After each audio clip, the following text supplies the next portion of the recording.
আরে ওটা কিসের আলো?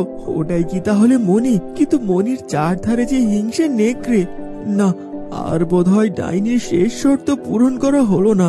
ভয় পেও না বন্ধু, আমি তো আছি, আমায় ছুঁড়ে দাও, এরপর মজাটা দেখোই না। মোহন নুড়িটা ছুঁড়ে দিতেই নুড়িটা আগুনের গোলার মতো ছুটে গেল। নেকড়েগুলো তা দেখে ভয়ে যে যেদিক পারে সেদিকে পালিয়ে গেল। এরপর মোহন খুব সহজে সাপের মাথা থেকে মণিটা নিয়ে এলো। এতক্ষণে তোর মুক্তিদাতা আমার নেকড়েগুলোর পেটে গেছে। ঠিক তখনই মোহন বলে, এই যে ডাইনি, এই নাও তোমার শেষ শর্ত, নাগমণি। না না না, এটা কোনোভাবেই সম্ভব না, এটা কিছুতেই হতে পারে না, এটা কিছুতেই হতে পারে না। এবার আমি তোকেও পাখি বানিয়ে খাঁচায় বন্দি করে রাখবো। এটা বলেই ডাইনি বুড়ি মোহনকে বেঁধে ফেলে। ছেড়ে দাও বলছি, ছেড়ে দাও আমাকে। সর্বনাশ! কথাটা বলেই খাঁচা থেকে বেরিয়ে ডাইনি বুড়ির মাথায় বসে ডাইনির মাথায় ঠুকরোতে থাকে। ডাইনি ব্যথায় বেসামাল হয়ে পড়ল। তবে রে, তুই পালিয়ে কোথায় যাবি, কোথায়? তারপর ডাইনি বুড়ি পাখিটিকেও বেঁধে ফেললো। মোহন, নাগমণিটি ভেঙে ফেলো, ওখানেই ডাইনির প্রাণ ভোমরা আছে। তারপর মোহনের লাঠি বন্ধু সেই মণিটাকে আঘাত করে এবং মণিটা ভেঙে ফেলে। ডাইনির পুরো শরীরে আগুন ধরে যায় এবং ডাইনি বুড়ি মৃত্যু যন্ত্রণায় ছটফট করতে থাকে। ওরে বাবা রে, বাঁচাও বাঁচাও, জ্বলে গেলাম, পুড়ে গেলাম, মরে গেলাম, আহ আহ আহ, আমায় বাঁচাও, আমায় বাঁচাও। তারপর ডাইনি বুড়িটা ওইখানে মারা যায় এবং এইদিকে পাখি তখন একটা মেয়ে মানুষের রূপ পায়। আজ আমি মুক্ত, আমি মুক্ত।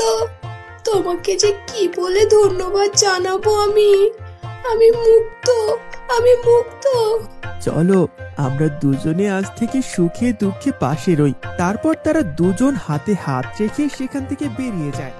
আমার ঘরে ঢুকবি আর আমি টের পাবো না? আচ্ছা, তুমি আমাকে যা বলবে আমি তাই করব, কিন্তু তুমি ওই মেয়েটাকে মুক্ত করে দাও। তাই নাকি?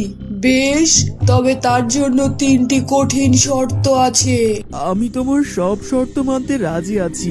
তবে মনে রাখিস, শর্তগুলো পূরণ করতে না পারলে তবে তোকেও পাখি ভরে বন্দি করব।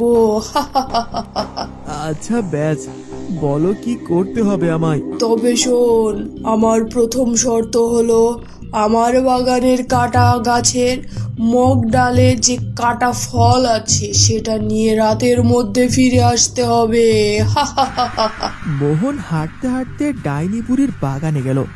বাগানে গিয়ে সেই গাছের ডালে হাত দিতেই মোহনের হাতে কাটার খোঁচা লাগে।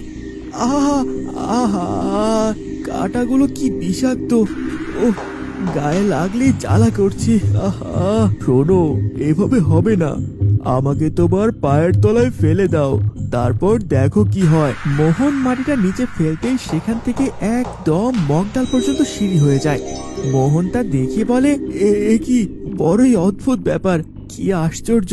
কথাটা বলেই মোহন সিঁড়ি বেয়ে ফলটাকে ছিঁড়ে নেয়। রাত এবার হতে চললো, কোথায় কোথায় মোহন?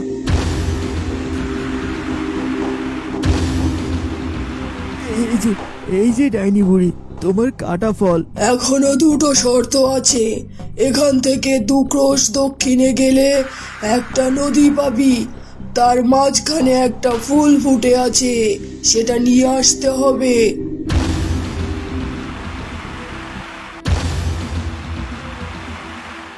নদীর জলের থেকে কিভাবে বেঁচে ফিরিস আমিও তাই দেখবো। ও ভগবান, তুমি ওকে দেখো ভগবান। মোহন হাঁটতে হাঁটতে সেই নদীর কাছে গিয়ে বলে, এই তো নদী, সাঁতরিয়ে আশা করি মাঝ নদীতে যেতে পারবো। তখনই মোহনের সাথে থাকা সেই ডাল বলে, খবরদার, এই নদীতে সাংঘাতিক কুমির আছে, নেমো না বন্ধু, সাংঘাতিক কুমির আছে কিন্তু, ওরা তোমাকে খেয়ে ফেলবে। এ কি, তাহলে আমি ফুলটা পাবো কি করে?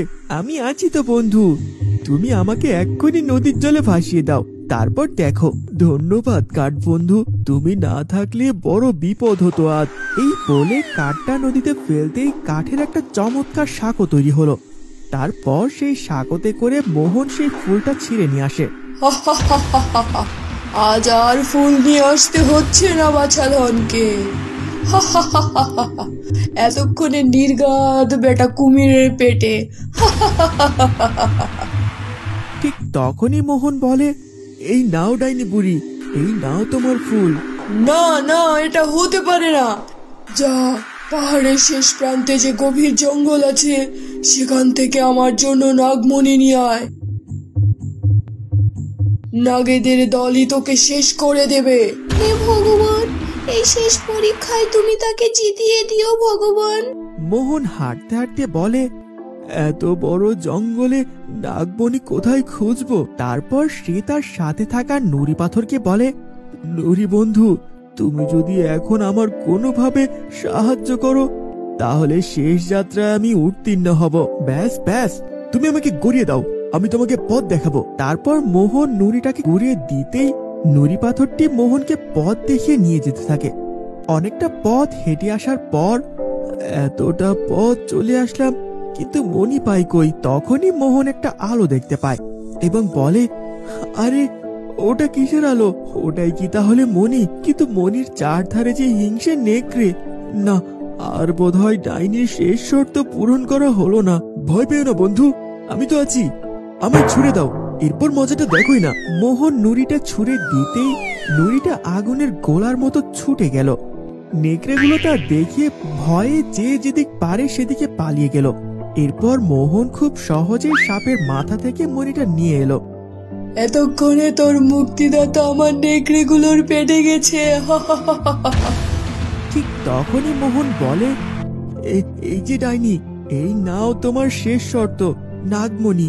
না না না, এটা কোনোভাবেই সম্ভব না। এটা কিছুতেই হতে পারে না, এটা কিছুতেই হতে পারে না। এবার আমি তোকেও পাখি বানিয়ে খাঁচায় বন্দি করে রাখবো। এটা বলেই ডাইনি বুড়ি মোহনকে বেঁধে ফেলে।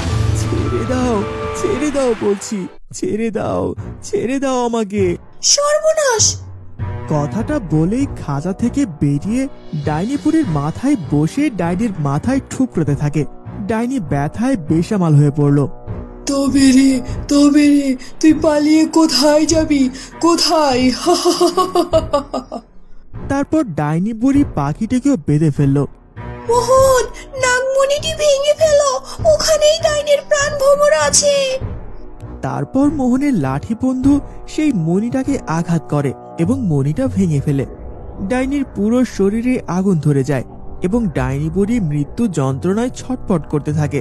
ওরে বাবা রে, বাঁচাও বাঁচাও, জ্বলে গেলাম, পুড়ে গেলাম, মরে গেলাম, আহ আহ আহ, আমায় বাঁচাও, আমায় বাঁচাও।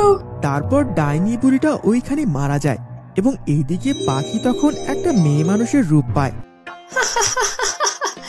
আজ আমি মুক্ত, আমি মুক্ত। তোমাকে যে কি বলে ধন্যবাদ জানাবো আমি। আমি মুক্ত, আমি মুক্ত। চলো আমরা দুজনে আজ থেকে সুখে দুঃখে পাশে রই। তারপর তারা দুজন হাতে হাত রেখে সেখান থেকে বেরিয়ে যায়।